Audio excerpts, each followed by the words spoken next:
Angin sore berhembus pelan di antara pepohonan jati yang mengelilingi desa.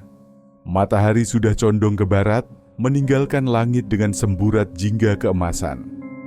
Di sebuah gubuk yang berdiri di tepi hutan, duduk seorang pria tua di beranda kayu yang mulai lapuk.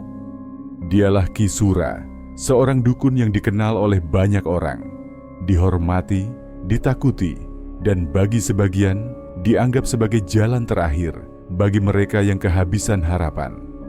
Ki Sura tidak banyak bicara. Sosoknya tinggi, kurus, dengan kulit kecoklatan yang penuh keriput. Rambutnya panjang, sebagian sudah memutih, selalu dikuncir ke belakang. Matanya tajam, seperti bisa menembus siapa saja yang berani menatapnya terlalu lama. Di desa ini, namanya dibisikkan dengan kehati-hatian. Orang-orang datang kepadanya bukan untuk mencari kesembuhan atau perlindungan, tapi untuk meminta sesuatu yang tidak seharusnya diminta. Kekayaan, kuasa, keberuntungan.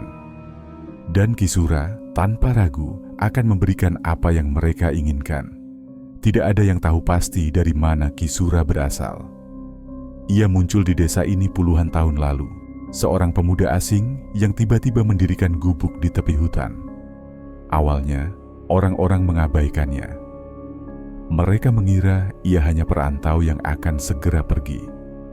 Namun saat desas-desus mulai menyebar tentang kemampuannya, segalanya berubah. Ada yang bilang ia bisa membaca masa depan. Ada yang percaya ia bisa menyembuhkan penyakit yang tak bisa disembuhkan tabib. Namun yang paling banyak dibicarakan adalah satu hal. Ia bisa memberikan kekayaan dengan harga tertentu. Orang pertama yang datang kepadanya adalah seorang petani miskin yang putus asa. Panennya gagal, hutangnya menumpuk, dan keluarganya hampir kelaparan. Dengan suara gemetar, ia memohon bantuan. Ki Sura menatapnya lama, sebelum akhirnya bertanya dengan suara yang dalam, "Apa kau siap membayar harga yang diminta?" Petani itu mengangguk tanpa ragu. Malam itu, ritual pertama dilakukan. Beberapa hari kemudian, sawah petani itu tiba-tiba melimpah ruah. Hasil panennya berlipat ganda, lebih banyak dari yang pernah ia bayangkan. Tapi 2 bulan kemudian, istrinya ditemukan mati tenggelam di sumur belakang rumah mereka. Sejak saat itu, nama Ki Sura semakin tersebar. Orang-orang mulai berdatangan. Ada yang ingin cepat kaya, ada yang ingin dagangannya laris, ada pula yang ingin mengalahkan saingan mereka. Dan setiap kali, Ki Sura hanya menanyakan satu hal. Apa kau siap membayar harga yang diminta? Di dalam gubuknya, Ki Sura duduk di ruangan kecil yang dipenuhi aroma dupa dan tanah basah. Di hadapannya, beberapa benda tersusun rapi di atas tikar pandan. Sesajen berupa bunga kenanga dan melati, dupa yang masih mengepulkan asap tipis, serta sebuah mangkuk tanah liat berisi darah ayam hitam. Di salah satu sudut ruangan, ada sebuah cermin besar, usianya entah sudah berapa lama. Bingkainya terbuat dari kayu jati tua, penuh ukiran yang terlihat seperti simbol-simbol kuno. Cermin itu tidak pernah tersentuh debu, karena setiap malam Ki Sura akan duduk di hadapannya, memandang bayangannya sendiri yang kadang tidak selalu mengikuti gerakannya. Orang-orang memanggilnya dukun, orang pintar, perantara, tapi Ki Sura tahu bahwa ia hanyalah seorang lelaki yang berteman dengan kegelapan. Ia tidak pernah menyesal dengan apa yang telah ia lakukan, karena bagi Ki Sura, kehidupan dan kematian hanyalah 2 sisi dari koin yang sama. Dan di antara kedua sisi itu, ia berdiri, menunggu siapa yang datang dengan permintaan baru. Malam itu, langit gelap tanpa bintang. Angin bertiup pelan, membawa aroma tanah basah dari hutan di belakang gubuk Ki Sura. Di dalam ruangan sempit yang hanya diterangi lampu minyak, Ki Sura duduk bersila. Asap dupa mengepul tipis, memenuhi udara dengan bau khas yang menenangkan bagi sebagian, namun menyesakkan bagi mereka yang tidak terbiasa. Di hadapannya, seorang pria muda dengan wajah tegang duduk dengan lutut ditekuk. Tangan pria itu menggenggam segulung uang lusuh, berkeringat. Matanya liar, penuh kecemasan sekaligus harapan. "Apa yang kau inginkan?" Suara Ki Sura berat, dalam dan tanpa emosi. Pria itu menelan ludah. "Saya ingin usaha saya maju, Ki. Saya ingin kaya, seperti orang-orang yang sudah datang ke sini." Ki Sura menatapnya lama. Matanya yang cekung dan dalam seperti bisa melihat ke dasar jiwa orang di hadapannya. "Kau yakin bisa membayar harga yang diminta?" Seperti yang sudah-sudah, pertanyaan itu selalu ia tanyakan. Dan seperti yang sudah-sudah, pria itu mengangguk, meskipun keraguannya tampak jelas. Namun keserakahan selalu lebih besar dari ketakutan. Tidak ada yang tahu persis berapa banyak orang yang telah datang menemui Ki Sura. Setiap malam, beberapa orang mengetuk pintunya dengan harapan yang sama, kekayaan, kekuasaan, atau keberuntungan dalam hidup. Beberapa datang dengan permintaan yang lebih gelap. Ada seorang lelaki tua yang ingin anaknya sukses, meski dengan cara yang tidak wajar. Ada seorang wanita yang ingin suaminya tunduk dan setia, bahkan jika itu berarti mengambil kebebasan lelaki itu selamanya. Ada seorang pedagang yang ingin saingannya bangkrut dan hancur. Dan setiap kali, Ki Sura hanya akan menatap mereka, menimbang permintaan mereka, lalu mengajukan pertanyaan yang sama. "Apa kau siap membayar harga yang diminta?" Mereka selalu menjawab iya. Mereka datang membawa sesajen, ayam hitam, kembang 7 rupa, dupa, dan kadang-kadang sesuatu yang lebih berharga. Ki Sura melaksanakan ritualnya dengan ketenangan yang sama seperti ia membuat secangkir teh di pagi hari. Dengan tangan terampil, ia meramu sesajen, menaburkan tanah kuburan, membisikkan mantra-mantra dalam bahasa yang hanya dipahami oleh mereka yang berjalan di jalur gelap. Dan setiap kali, permintaan mereka selalu terkabul.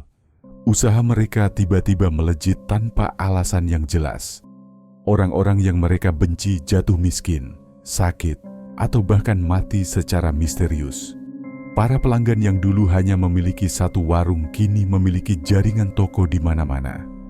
Keajaiban terjadi, atau setidaknya begitulah yang mereka pikirkan. Ki Sura bukan orang yang berlebihan dalam urusan ini. Ia tidak pernah menjanjikan lebih dari yang seharusnya. Ia tidak pernah menawarkan jasanya secara langsung. Orang-oranglah yang datang mencarinya dengan keinginan mereka sendiri. Ia hanya seorang perantara. Mereka yang datang kepadanya tahu bahwa dunia ini memiliki aturannya sendiri. Segala sesuatu memiliki harga. Tapi manusia selalu berpikir bahwa mereka bisa menipu takdir. Mereka mengambil jalan pintas, berpikir bahwa mereka bisa menikmati kekayaan tanpa benar-benar mengorbankan apapun.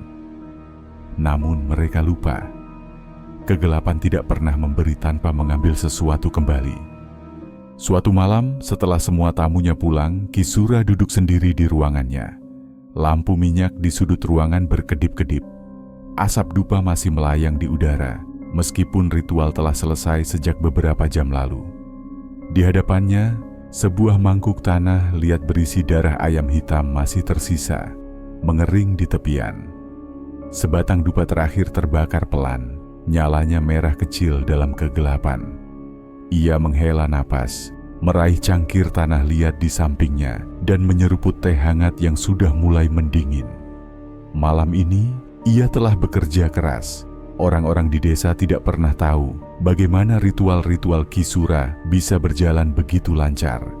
Mereka tidak tahu bahwa Ki Sura tidak bekerja sendirian.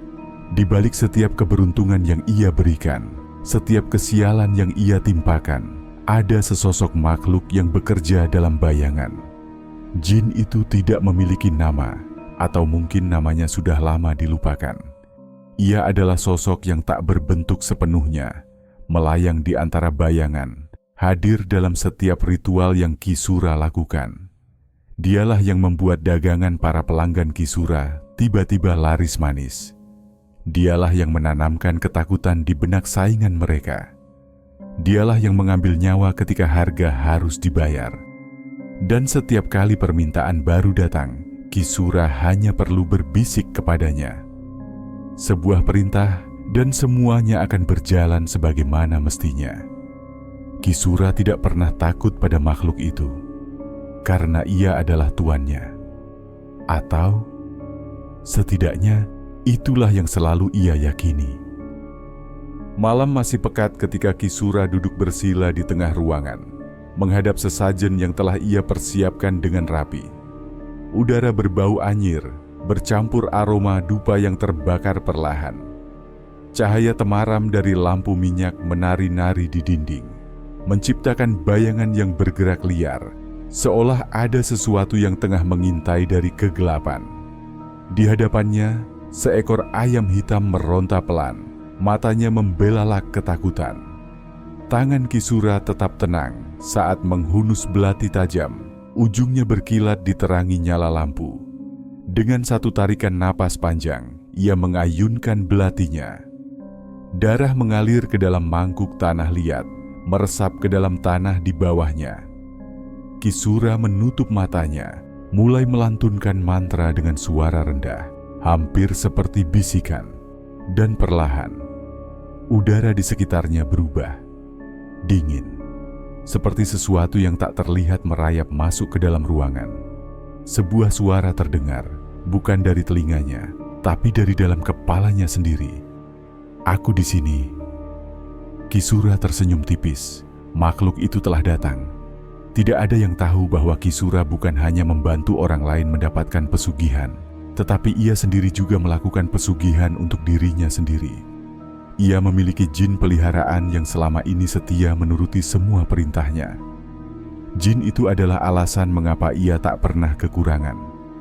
Jin itu adalah alasan mengapa orang-orang selalu datang kepadanya, percaya bahwa ritual-ritualnya berhasil. Jin itu adalah alasan mengapa ia bisa hidup nyaman tanpa takut kekurangan harta atau kekuatan.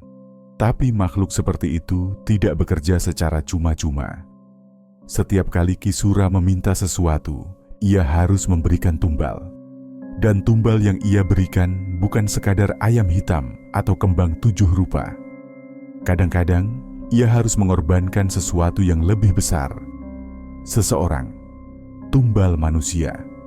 Kisura bukan orang yang gegabah. Ia selalu memastikan bahwa tumbal yang ia berikan adalah mereka yang tidak akan dicari oleh siapapun. Orang-orang miskin yang tersesat dan datang meminta bantuannya. Pengembara yang tidak memiliki keluarga. Anak-anak yatim yang dianggap beban oleh lingkungan mereka. Mereka datang kepadanya dengan harapan, meminta kehidupan yang lebih baik. Dan Kisura dengan wajah yang ramah akan menyambut mereka dengan tangan terbuka. Namun mereka tidak pernah keluar dari gubuknya, karena mereka telah menjadi milik sesuatu yang lain. Dan sebagai gantinya, Kisura selalu mendapatkan apa yang ia inginkan. Namun seperti kesepakatan dengan para pelanggannya, ia tidak pernah mempertanyakan bagaimana jin itu memenuhi permintaannya. Ia hanya tahu bahwa setiap ritual yang ia lakukan selalu berhasil. Hingga malam itu, setelah ritual selesai, Kisura menghirup napas dalam-dalam. Ia bisa merasakan kehadiran jin itu di sekelilingnya. Udara di ruangan itu terasa berat, seperti ada sesuatu yang menekan dadanya. "Aku telah memenuhi permintaanmu." Suara itu bergema di dalam kepalanya. Kisura mengangguk pelan. "Bagus," gumamnya. "Seperti biasa, kau akan mendapatkan bagianmu. Namun kali ini, ada sesuatu yang berbeda." Jin itu tetap diam. Udara semakin dingin, dan Kisura bisa merasakan sesuatu bergerak di sudut ruangan, di tempat bayangan bertemu dengan kegelapan. Ia menoleh. Di sana, cermin besar masih berdiri tegak. Bayangannya memantulkan sosoknya yang duduk bersila. Namun, ada sesuatu yang tidak beres. Bayangannya tidak bergerak. Biasanya, ia hanya akan mengabaikannya. Tetapi malam ini, Ada sesuatu yang membuat tengkuknya meremang. Bayangannya masih diam. Dan kemudian, ia tersenyum. Kisura tidak bergerak. Untuk pertama kalinya dalam hidupnya, ia merasakan sesuatu yang tidak pernah ia rasakan sebelumnya. Ketakutan. Kisura tetap duduk bersila. Tatapannya tak lepas dari cermin tua di sudut ruangan. Bayangan di dalamnya masih diam, tidak lagi menirukan gerakannya. Dan yang lebih aneh lagi, ia tersenyum. Senyuman yang tidak pernah ia buat. Senyuman yang bukan miliknya. Udara dalam ruangan semakin dingin. Api lampu minyak tiba-tiba meredup, seolah sesuatu sedang menyedot cahaya dari sekitarnya. Kisura tidak bergerak, tidak ingin menunjukkan ketakutan yang kini mulai merayap di tengkuknya.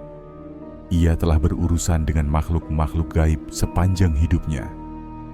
Jin, arwah penasaran, bahkan siluman hutan yang menuntut darah manusia sebagai persembahan. Namun malam ini, ada sesuatu yang terasa berbeda. Ini bukan sekadar gangguan. Ini bukan sekadar kehadiran jin yang lapar. Ini adalah sesuatu yang lain.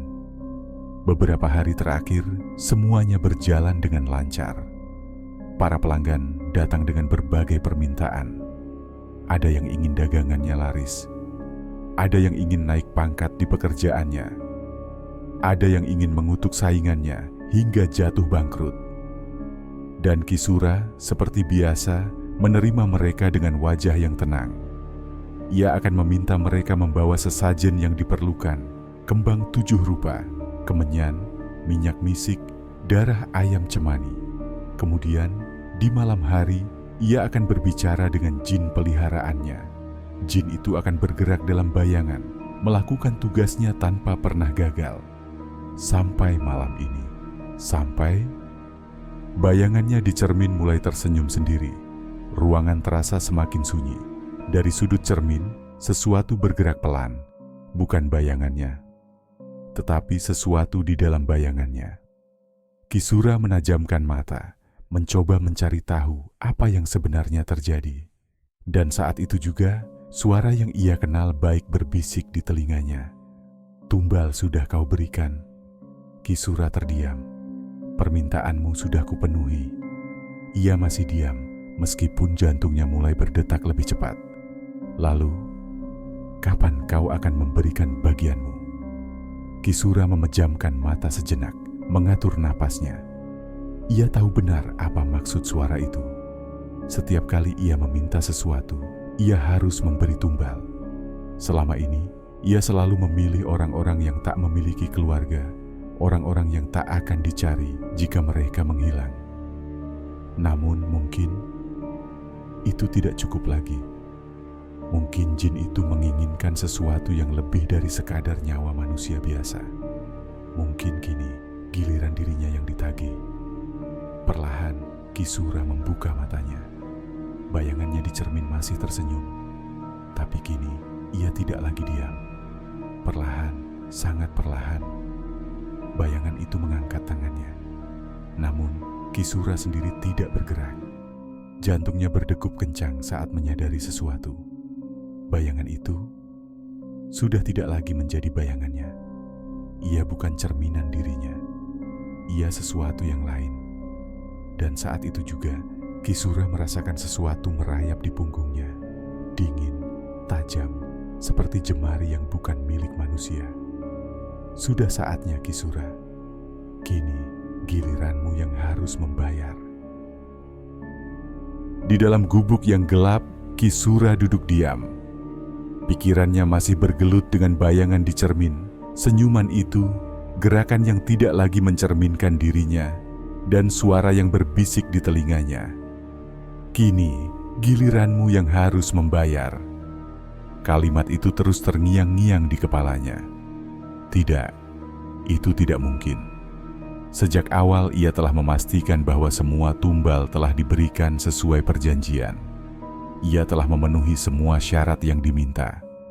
Lalu, mengapa malam ini makhluk itu menagih sesuatu darinya? Kisura menarik napas panjang, berusaha menenangkan diri. Jangan panik. Ini bukan pertama kalinya ia merasakan gangguan semacam ini. Jin, arwah, makhluk-makhluk gaib, mereka kadang suka bermain-main dengan pikiran manusia, menguji keteguhan hati mereka. Ia hanya perlu memastikan bahwa semua ritualnya dilakukan dengan benar. Tidak ada yang perlu dikhawatirkan. Namun, mengapa ada suara di kepalanya yang berkata sebaliknya? Biasanya, setelah melakukan ritual besar, Kisura akan tidur nyenyak. Tapi malam ini, matanya tetap terbuka. Api lampu minyak di sudut ruangan masih menyala kecil, menciptakan bayangan bergerak di dinding. Di luar, angin malam berembus pelan, membawa suara gesekan dedaunan yang terdengar seperti bisikan samar. Kisura duduk di pembaringannya, merasakan keheningan yang aneh. Ada sesuatu yang tidak beres. Perlahan, ia melangkah keluar gubuknya, berdiri di depan halaman kecil yang dipenuhi pepohonan rimbun. Dingin, terlalu dingin untuk malam biasa. Ia mengedarkan pandangannya ke sekeliling. Hening, tapi jauh di ujung halaman, di antara pepohonan yang gelap, ada sesuatu. Sosok hitam berdiri diam di sana. Kisura menajamkan mata, mencoba melihat lebih jelas. Sosok itu tidak bergerak, tidak memiliki bentuk yang jelas. Hanya sebuah bayangan, tinggi, kurus, dan kelam seperti lubang tanpa dasar. Dada Kisura terasa berat. Ia ingin berpaling, ingin masuk kembali ke dalam gubuk. Tapi tubuhnya tidak bisa bergerak. Dan saat itu juga, sosok itu melangkah maju. Krek. Suara ranting yang patah di bawah kakinya terdengar begitu pelan, namun terasa begitu dekat. Kisura tetap diam. Ia tahu bahwa makhluk itu bukan manusia, bukan jin biasa yang biasa ia panggil dalam ritualnya, bukan roh penasaran yang mengembara di antara dunia. Ini sesuatu yang lebih tua, lebih gelap, lebih kelam, dan ia datang untuk menagih. Kisura. Suara itu terdengar seperti berasal dari dalam kepalanya. Bukan suara manusia, bukan suara jin. Sudah saatnya. Kisura menelan ludah. Napasnya mulai tak teratur. Tangannya gemetar, meskipun ia mencoba menyembunyikannya. Tidak, ini tidak mungkin. Ia telah menguasai ilmu ini selama puluhan tahun. Ia telah mengikat perjanjian dengan makhluk-makhluk gaib sejak ia masih muda. Ia adalah Kisura, dukun yang paling dihormati dan ditakuti. Ia tidak mungkin jatuh dalam perangkap seperti ini. Namun, semakin ia berusaha menyangkal, semakin dingin udara di sekitarnya terasa. Dan bayangan itu terus mendekat. Tumbalmu tak lagi cukup. Kisura menahan napas. Kini giliranmu. Udara malam yang tadinya sunyi kini terasa berat. Seperti ada ribuan mata tak terlihat yang mengawasinya dari kegelapan. Kisura mundur perlahan, namun langkahnya terasa berat. Sesuatu menahannya. Sesuatu yang tak terlihat, mencengkeramnya erat. Dan sebelum ia sempat melarikan diri, ia merasakan sesuatu yang dingin menyentuh bahunya. Jari-jari yang kurus, panjang, dan kasar. Kisura mencoba berteriak, tapi suaranya lenyap dalam malam. Dan dalam sekejap, semua berubah menjadi gelap.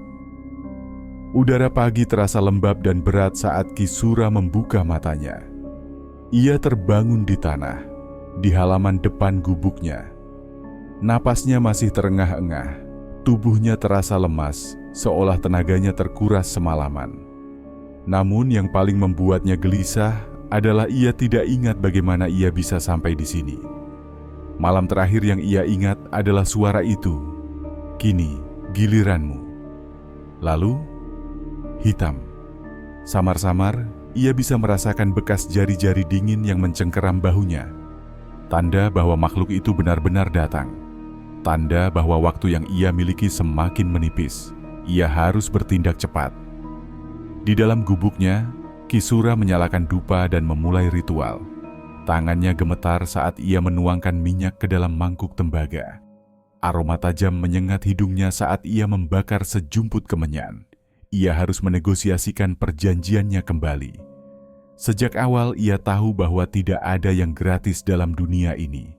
Setiap permintaan harus dibayar dengan sesuatu yang setimpal. Dan selama ini, ia selalu memastikan ada tumbal yang cukup untuk mempertahankan kehidupannya. Namun kini, jin itu tidak lagi puas. Ia ingin lebih. Dan jika Kisura tidak ingin menjadi tumbal berikutnya, ia harus menemukan penggantinya. Di luar gubuk, seorang lelaki tua berdiri dengan cemas. Namanya Ranto. Ia datang dari desa seberang, mencari pertolongan dari Kisura. Dagangan kopinya terus merugi. Istrinya jatuh sakit, dan anaknya tak kunjung mendapatkan pekerjaan. Kisura, saya mohon, bantu saya. Suaranya bergetar. Kisura memandangnya dalam diam. Matanya menajam, menilai lelaki itu dari ujung kepala hingga kaki. Ranto adalah orang sederhana. Seorang pedagang kecil yang putus asa, rela melakukan apa saja demi keberuntungan. Dan yang lebih penting, tak ada yang akan mencarinya jika ia menghilang. Sempurna. Kisura tersenyum tipis, lalu mengangguk. Ada cara untuk memperbaiki nasibmu, katanya dengan suara tenang. Ranto menatapnya penuh harapan. Apapun Ki, saya siap melakukan apapun. Kisura hanya tersenyum. Ia sudah menemukan tumbalnya. Malam itu Kisura membawa Ranto ke tempat ritual, sebuah pondok tua yang tersembunyi di dalam hutan. Ia menyalakan api, menggoreskan mantra di tanah, dan mulai melantunkan doa-doa kuno yang hanya ia mengerti. Ranto, yang tidak tahu apa-apa, mengikuti semua perintahnya tanpa curiga. Hingga akhirnya, saat ritual mencapai puncaknya, Kisura menatap sosok gelap yang mulai muncul dari kegelapan. Sosok yang semalam hampir menelan dirinya. Jin itu datang. Mata makhluk itu merah membara. Tubuhnya tidak berbentuk jelas, seperti asap hitam yang terus berubah-ubah. Udara di sekitar mereka mendadak dingin, seolah seluruh dunia berhenti bernapas.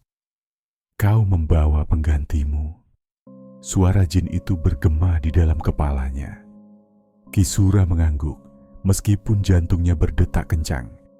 Ia lalu mendorong Ranto ke tengah lingkaran mantra. Lelaki itu terperanjat. Kisura, apa ini? Kisura tidak menjawab. Tiba-tiba, tubuh Ranto menegang. Matanya membelalak saat sesuatu yang tak terlihat mencengkeram tubuhnya. Dan sebelum ia sempat berteriak, jin itu menelan dirinya. Hanya suara angin yang tersisa, dan di tanah tempat Ranto berdiri tadi, kini hanya ada abu hitam yang mengepul. Kisura menarik napas panjang. Ia selamat. Untuk sekarang. Beberapa hari setelahnya, semuanya kembali berjalan seperti biasa. Kisura menerima tamu, menggelar ritual, dan memberikan petunjuk bagi mereka yang menginginkan jalan pintas menuju kekayaan atau keberuntungan. Seakan tidak ada yang pernah terjadi. Tapi di dalam hatinya, ia tahu bahwa ini hanyalah penundaan. Cepat atau lambat, jin itu akan kembali menagih. Dan kali ini, mungkinkah tumbal biasa masih cukup? Atau, apakah Kisura harus membayar dengan nyawanya sendiri? Malam semakin larut di gubuk Kisura. Api lampu minyak bergetar, menciptakan bayangan panjang di dinding. Asap dupa masih melayang di udara, berputar di sekeliling ruangan seperti arwah yang gelisah. Kisura duduk di tikarnya, diam. Ia seharusnya merasa lega, ia telah menyelesaikan urusannya. Ranto sudah menjadi tumbal, jin itu telah menerima penggantinya. Namun, mengapa ia masih merasa tidak tenang? Di balik kesunyian, di sela-sela bayangan yang menari di dinding, Kisura merasa ada sesuatu yang mengawasinya. Bukan jin yang ia kenal, bukan makhluk yang selama ini ia perintah. Ini sesuatu yang lain. Sejak malam tumbal Ranto diberikan, Kisura mulai merasakan perubahan kecil di sekelilingnya. Awalnya hal-hal sepele. Dupa yang ia nyalakan tiba-tiba padam sendiri. Air dalam kendi mendadak menghitam tanpa alasan. Angin yang bertiup melalui celah dinding terdengar seperti bisikan-bisikan halus yang tak bisa ia pahami. Namun semakin hari, gangguan itu semakin nyata. Suatu malam saat ia tengah mempersiapkan ritual untuk kliennya, ia mendengar sesuatu dari luar. Langkah kaki, bukan suara langkah biasa, berat, lambat, dan diseret, seperti seseorang yang berjalan dengan luka parah. Tepat di depan pintu gubuknya, Ki Sura menahan napas. Ia mengenal suara itu. Ranto. Tapi itu tidak mungkin. Ia telah melihat sendiri bagaimana tubuh lelaki itu menghilang, lenyap menjadi abu dalam ritual. Namun langkah kaki itu tetap terdengar. Dan tiba-tiba, tok, tok, tok. 3 ketukan pelan menggema di pintunya. Ki Sura tidak bergerak. Dadanya berdegup keras, tapi ia tetap duduk di tempatnya, memaksa dirinya untuk tidak menjawab. Hening. 1 detik, 2 detik, 3 detik. Kemudian, tok, tok, tok. Kali ini lebih keras. Ki Sura meraih keris kecil di sampingnya, menggenggamnya erat. Pintu masih tertutup, tapi ia bisa merasakan sesuatu berdiri di baliknya. Dan kemudian terdengar suara, pelan, serak tapi jelas. Ki Sura, aku belum selesai. Jantungnya nyaris berhenti. Suara itu memang milik Ranto. Tapi Ranto sudah mati. Ki Sura tetap diam. Ia menutup matanya, merapal doa-doa perlindungan yang selama ini ia kuasai. Namun entah kenapa, untuk pertama kalinya dalam hidupnya, mantra-mantra itu tidak terasa cukup. Di luar, langkah kaki itu perlahan menjauh. Dan malam kembali sunyi. Tapi Ki Sura tahu, ini belum selesai. Pagi harinya, Ki Sura keluar dari gubuknya. Ia melihat sesuatu di tanah, tepat di depan pintunya.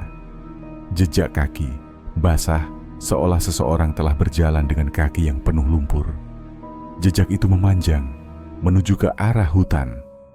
Dan di ujung jejak itu, sesuatu yang membuat darahnya membeku. Segumpal daging hitam, masih segar, berdenyut pelan seperti organ yang baru dicabut dari tubuh. Ki Sura mundur perlahan. Dadanya terasa sesak. Ia tahu apa artinya ini. Tumbal yang ia berikan belum diterima sepenuhnya. Ada sesuatu yang salah dengan perjanjiannya. Atau mungkin jin itu mengkhianatinya. Apapun jawabannya, satu hal pasti, Ki Sura belum aman. Dan kali ini ia mungkin tidak bisa lari lagi. Malam turun dengan cepat di desa. Udara dingin merayap ke setiap sudut, membawa keheningan yang terasa lebih pekat dari biasanya.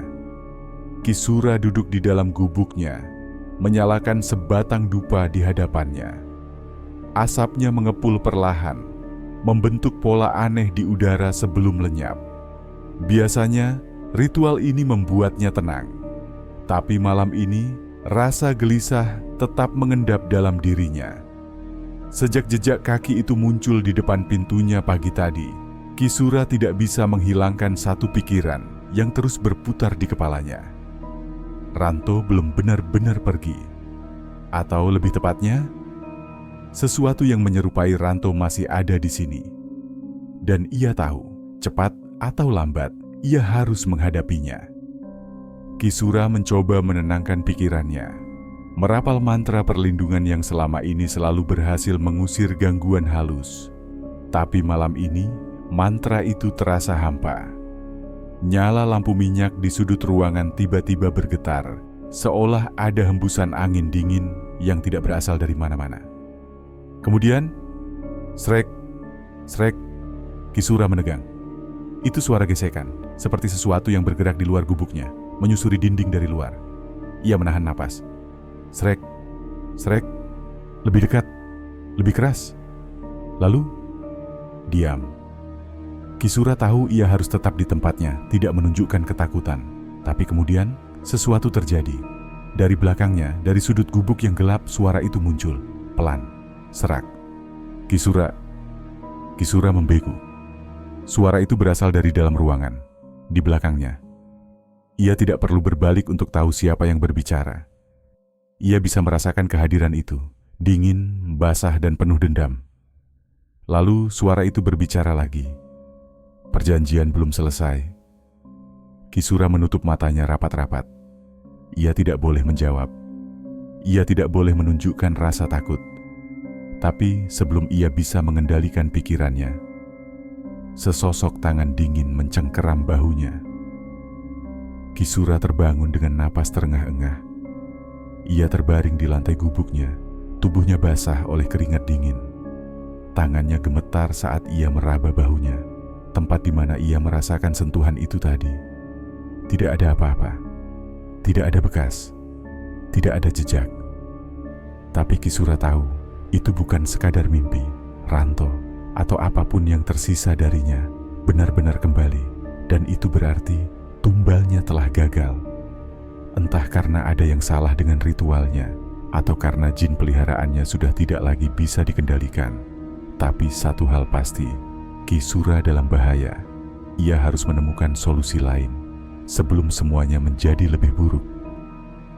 Kisura duduk di tengah ruangan, matanya terpaku pada dupa yang terbakar perlahan di hadapannya.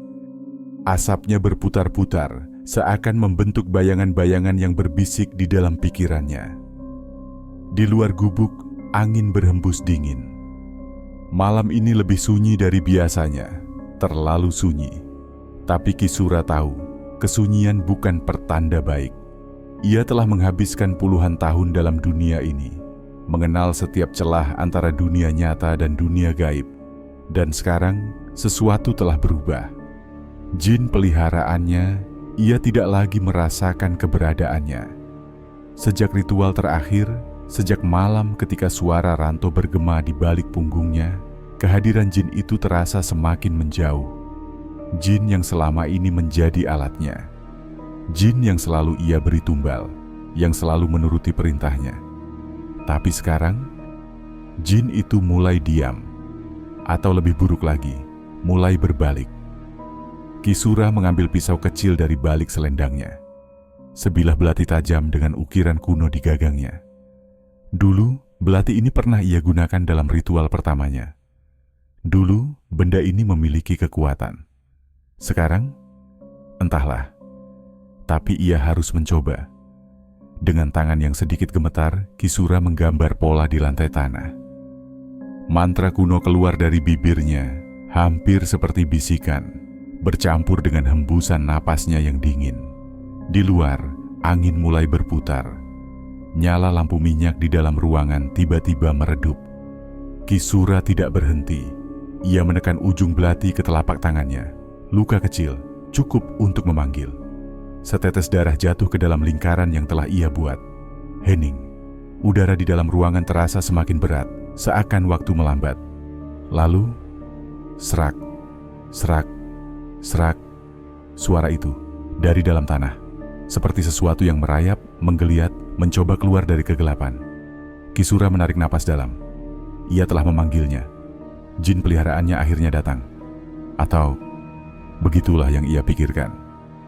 Asap dari lingkaran ritual itu semakin pekat, menggumpal, bergerak seperti ular yang mencari mangsa. Lalu, dari dalam kegelapan itu, sesuatu muncul. Sosok tinggi, kurus, matanya hitam pekat kosong tanpa cahaya. Kisura menahan napas. Ini bukan jin peliharaannya. Kisura. Suara itu membuat darahnya membeku. Karena suara itu, suara Ranto. Sosok itu berdiri di dalam lingkaran ritual, tapi Kisura tahu, batas itu tidak akan bertahan lama. Ia menguatkan suaranya. "Siapa kau?" tanyanya. Sosok itu tersenyum tipis. "Aku." Sosok itu melangkah perlahan ke depan. "Aku hanya seseorang yang kau buang." Kisura merasakan tenggorokannya mengering. Jin itu sudah bosan denganmu, Kisura. Senyum sosok itu semakin lebar, tapi matanya tetap kosong. Dan sekarang giliranmu untuk menjadi tumbal. Ruangan terasa semakin gelap. Bayangan-bayangan di dinding mulai bergerak sendiri, berputar mengelilingi Kisura. Kisura ingin mundur, tapi tubuhnya terasa berat. Dan sebelum ia sempat merapal satu mantra pun, lampu minyak di ruangan itu padam. Dan kegelapan menelan segalanya. Malam itu, Kisura tidak bisa tidur. Angin berdesir pelan di luar gubuknya, tapi di dalam, udara terasa berat, pengap dan lembab. Ia masih duduk di sudut ruangan, matanya terpaku pada lingkaran ritual yang telah ia buat beberapa jam lalu. Lingkaran yang gagal. Jin peliharaannya tidak datang seperti biasanya. Sebaliknya, sesuatu yang lain muncul, dan ia tahu ini adalah awal dari kehancurannya. Tok, tok, tok. Suara ketukan terdengar dari pintu gubuknya. 3 kali, pelan, berirama. Kisura menoleh, matanya menyipit curiga. Tidak ada seorang pun yang datang ke tempatnya di tengah malam seperti ini, kecuali jika mereka benar-benar putus asa. Ia berdiri perlahan, jubahnya bergeser, menyapu lantai tanah di bawahnya. Tok, tok, tok. Ketukan itu terdengar lagi, lebih pelan, lebih panjang, seolah-olah sesuatu di luar sana menunggu. Kisura menarik napas. Dengan hati-hati, ia membuka pintu dan menemukan tidak ada siapapun di sana. Hanya udara malam yang dingin dan pekat. Hanya hutan gelap yang membentang di hadapannya. Ia mengedarkan pandangan, mencoba mencari tanda-tanda keberadaan seseorang. Tapi tidak ada siapapun. Namun saat ia hendak menutup pintu, ia melihatnya. Di kejauhan, di antara pepohonan yang bergoyang tertiup angin, sosok itu berdiri, sosok tinggi, kurus, dengan wajah yang samar-samar dikenalnya. Mata hitam pekat, tersenyum. Ranto. Kisura buru-buru menutup pintu, tubuhnya bergetar. Tidak, ini hanya ilusi. Ia menguatkan hatinya. Tapi kemudian, sesuatu berbisik di belakangnya. Kau pikir bisa lari? Kisura berbalik dengan cepat. Tapi ruangan kosong, tidak ada siapapun. Hanya nyala lampu minyak yang bergetar di sudut ruangan. Namun ada sesuatu yang berubah. Cermin besar di sudut ruangan. Cermin tua yang selalu ada di sana terlihat sedikit berbeda. Bayangan di dalamnya tidak memantulkan ruangan seperti seharusnya. Bayangan itu tampak lebih gelap, lebih pekat. Dan saat Kisura mendekat, bayangannya tersenyum. Senyum yang bukan miliknya. Senyum yang lebih lebar, lebih dalam, penuh kebencian. Kisura merasakan tengkuknya meremang. Jin itu sudah mulai bermain-main dengannya. Ia harus melakukan sesuatu sebelum semuanya terlambat. Di dalam gubuknya yang gelap, Kisura duduk bersila di tengah ruangan. Napasnya pendek-pendek, jemarinya mencengkeram kuat jimat yang tergantung di lehernya. Ini bukan pertama kalinya ia menghadapi sesuatu yang tak kasat mata. Tapi kali ini berbeda. Dulu, ia yang mengendalikan. Ia yang memegang tali kendali atas makhluk-makhluk ini. Sekarang, ia yang diburu. Kisura. Suara itu berbisik dari sudut ruangan. Suara yang tidak berasal dari dunia ini. Ia menoleh cepat. Hanya bayangan di dinding, bergetar di cahaya lampu minyak yang hampir padam. Tapi Kisura tahu, sesuatu ada di sana. Dan semakin lama, suaranya semakin dekat. Kau telah mengingkari perjanjian. Kisura menggigit bibirnya. Tidak, ia tidak pernah ingkar. Ia selalu memberikan tumbal. Ia selalu memenuhi syarat perjanjiannya. Tapi tetap saja, jin itu menginginkannya. Tiba-tiba, lampu minyak meledak. Api kecil menjalar di lantai sebelum padam begitu saja. Kini ruangan menjadi gelap total. Dan dari dalam kegelapan itu, sesuatu bergerak. Kisura merogoh kantong kainnya dengan cepat. Ia mengeluarkan segenggam garam dan melemparkannya ke sekeliling. Sejenak, ruangan terasa lebih ringan. Tapi kemudian, itu tidak akan berhasil, Kisura. Suara itu kini tepat di belakangnya. Kisura menahan napas. Tubuhnya terasa beku, seakan udara di sekitarnya telah membatu. Lalu sesuatu yang dingin, sesuatu yang tidak seharusnya menyentuh dunia ini, merayap di kulit lehernya. Ia tersentak mundur, menggumamkan mantra. Namun tidak ada yang terjadi. Jin itu tertawa. Semua usahamu sia-sia, kau milikku sekarang. Kisura menatap ke lantai tanah di bawahnya. Bayangan hitam pekat merayap dari kegelapan, merambat seperti akar yang siap menjerat. Dan sebelum ia sempat bergerak, bayangan itu melompat ke arahnya. Kisura meronta, tubuhnya terangkat ke udara. Bayangan-bayangan itu membelit pergelangan tangan dan kakinya, semakin erat, semakin kuat. Ia ingin berteriak, tapi suaranya hilang. Lalu, dari dalam kegelapan, sesuatu muncul. Matanya hitam, kulitnya pucat keabu-abuan, dan bibirnya yang merekah itu membisikkan sesuatu. Sekarang giliranmu yang menjadi tumbal. Berak, pintu gubuk terbuka sendiri, angin dingin menerjang masuk. Dan dalam hitungan detik, tubuh Kisura terseret ke dalam kegelapan. Di dalam gubuk kecil itu, semua telah berakhir. Tidak ada lagi suara, tidak ada lagi desah napas, hanya kegelapan yang perlahan menelan segala sesuatu. Angin malam bertiup lembut, menggoyangkan pepohonan di sekitar gubuk. Pintu yang tadi terbuka lebar kini bergoyang pelan, berderit setiap kali angin berhembus. Namun di dalam, tidak ada siapapun. Lingkaran ritual di lantai telah pudar. Abu dari dupa yang terbakar berserakan, dan cermin besar di sudut ruangan kini retak. Tapi yang paling mengerikan adalah tidak ada tanda-tanda Kisura. Tidak ada jejak perlawanan. Tidak ada sisa keberadaannya. Hanya kekosongan yang pekat. Seolah ia tidak pernah ada. Di luar, suara burung hantu terdengar sayup-sayup. Seorang pria tua yang biasa menjual sesajen untuk Kisura datang ke gubuk itu keesokan harinya. Ia berdiri di depan pintu, ragu-ragu sebelum melangkah masuk. Tapi ketika ia menginjak ambang pintu, tubuhnya langsung merinding. Ada sesuatu yang salah. Ruangan itu terasa lebih dingin, lebih hampa, seolah baru saja ditinggalkan sesuatu yang bukan manusia. Lalu, matanya tertuju pada cermin tua di sudut ruangan. Retakannya membentuk pola aneh, seperti akar yang menjalar. Dan dalam cermin itu, sekelebat bayangan muncul. Seseorang berdiri di dalamnya. Seseorang dengan jubah hitam dan mata kosong. Seseorang yang tersenyum. Kisura. Tidak ada yang pernah menemukan Kisura lagi. Tidak ada jejaknya. Tidak ada tubuhnya.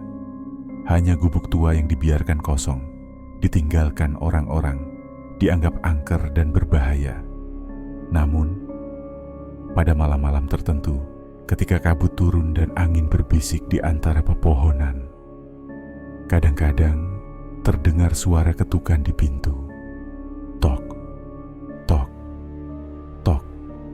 Seolah seseorang atau sesuatu masih ada di dalamnya. Menunggu seseorang untuk menggantikannya. Terima kasih telah menonton video ini. Jangan lupa untuk like, komen, dan subscribe, serta nyalakan notifikasi agar tidak ketinggalan video-video selanjutnya.